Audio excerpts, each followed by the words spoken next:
Hi there. Today I'm going to speak about set a good example. In a small town lives one old man named Mr. Benson.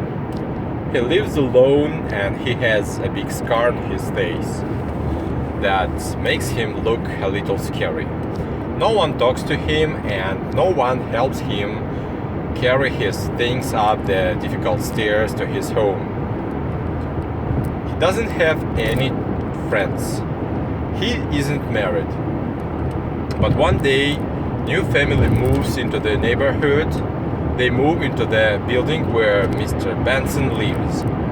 They are very nice couple, Mr. and Mrs. Clarence, and their children, Amanda and David. All people in the building welcome the new family, and they say hello to Amanda and David, but they tell them not to talk to Mr. Benson.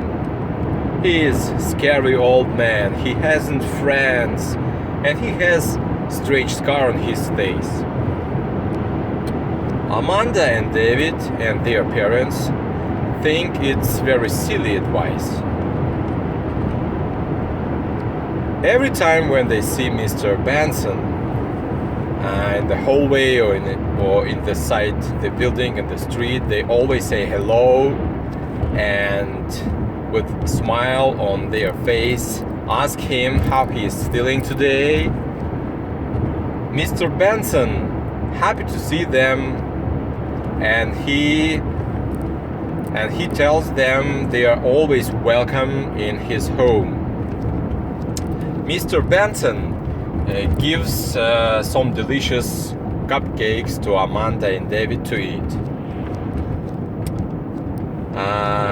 Mr. and Mrs. Clarence always help Mr. Benson with his groceries, and Amanda and David like to sit and drink tea with him. He tells wonderful stories about his life. Once he was a very famous chef and makes the most delicious desserts in the whole world, in Amanda's opinions. One evening, all neighbors in the building hear sounds of cups, plates, and silverware in Mr. Benson's apartment. They all confused. It sounds like a delightful dinner. They start thinking why they aren't invited. The next day, Mrs. Clarence tells her neighbors,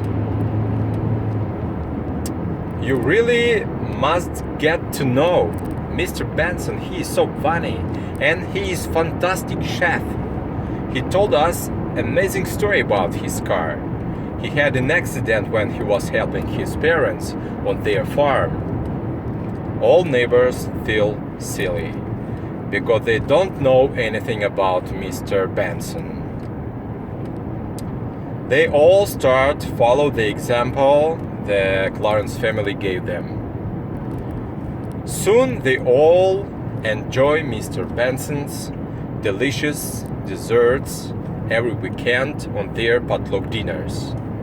Everyone brings something to eat to these weekly dinners, and they share their food together and their time with each other. But they love most of all are Mr. Benson's funny stories. All neighbors watch how Amanda and David love and play with Mr. Benson, and they understand there was nothing to be afraid of, and they were not kind to the old man, and he is really kind and good person. Now they live much better because the good example of the Clarence family set for them. Mr. Benson doesn't feel lonely anymore because now he is part of the community. Thank you for watching me. See you soon. Bye.